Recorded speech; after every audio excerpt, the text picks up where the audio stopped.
Philippine Constitution, Article 3, Section 4, Bill of Rights, no law should be passed to preach with the freedom of speech, expression, or of the press, or also known as my freedom of expression. Ladies and gentlemen, this is my way expressing myself. The girl before your eyes is fresh indeed, 23 years of age. All the way last from the home of the brave Pintong Buhay sa Mateo, Rizal. Pabala sa mga judges po, subukan nyo akong i-zero minus sa langit. Thank you po.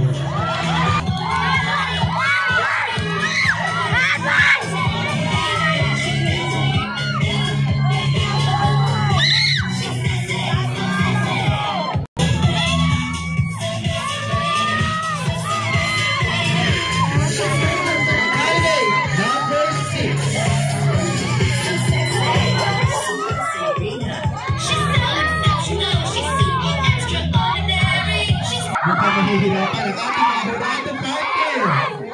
Presida sa kanilang ating ngayong gabi ang Erwin Corona.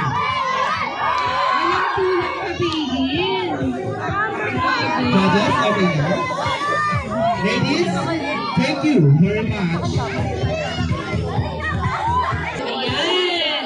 Lord Sitio Palinlingan. Grabe. Nakita niyo naman yung mga kandidato natin. Wala na.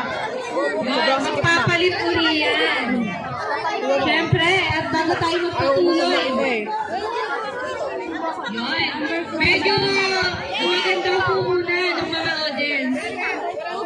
Ganda si Bambam. Hanggang nasa ano kayo? 3 po. Yan. Atras po.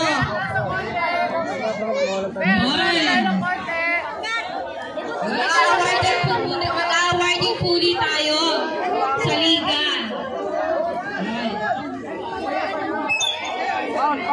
Ayan. Dito pa ba ang mga nakasali sa liga? Ano ko lang yung susunod na parang ating mga chat, ating mga partners. Ayan! Nurako naman tayo partner sa awarding na liga ng Mosquito Division. Ayan! Andito po ba for our MVP Mosquito Division, andito po ba si Sir Oliver Bugayas? Tanggap ng medal, certificate, and trophies. Ang award po na to be awarded by our very own Pumapala, Mr. Tata. Kapag tinawag sila pa yung may na sila ako nakukuha ng trophy. Ayan. May ano yan, may cash. Dito po ba si Saba! Si Sir Saba. Very own ulit, Tata. Mijares. And lastly, si Dilima. Oy, nakalayo. ayan.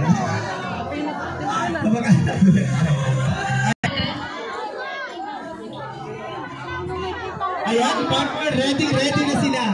Yan, ready na.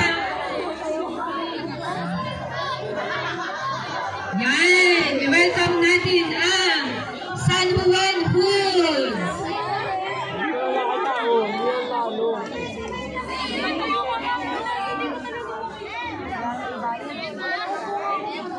Partner, nasan ka na?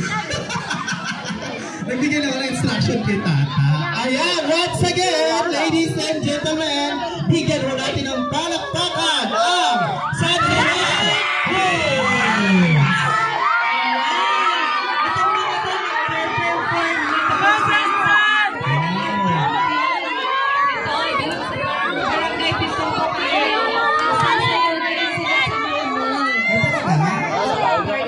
Pwede ba sila ma-arki na pag-birthday?